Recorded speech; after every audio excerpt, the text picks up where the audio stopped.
मद्य विक्री दुकानांना परवाने देण्यासाठीची जी समिती आहे त्यासाठी कुठच्याही परिस्थितीत अजित पवार यांना मंत्री असून सुद्धा हे पद देण्यात येऊ नये अशा स्पष्ट मताची मी आहे. कारण अनेक साखर कारखान्यात ते संचालकपदी आहेत. एवढंच नाही तर कॅपोविटेज नावाची जी कंपनी आहे त्याच्यात त्यांचा मुलगा म्हणजे जय अजित पवार हे एक डायरेक्टर आहेत.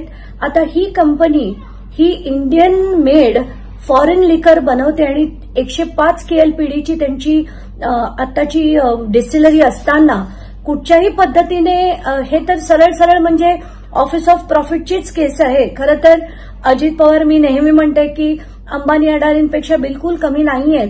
कारण त्यांच्या जवळच्या लोकांच्या असंख्य कंपन्या आहेत आणि या असंख्य कंपन्या सगळे प्रोजेक्ट्स मिळवतात. त्यांना हायड्रो पॉवर प्रोजेक्ट्स असो, रस्त्यांचे प्रोजेक्ट्स असो, धरणांचे असोत.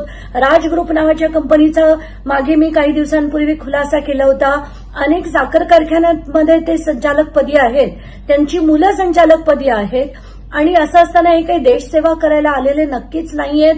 हे सगळे बिझनेसमॅन आहेत असं माझं पहिल्यापासूनचं मत आहे आणि आता ते आणि अधोरेखित होणार आहे.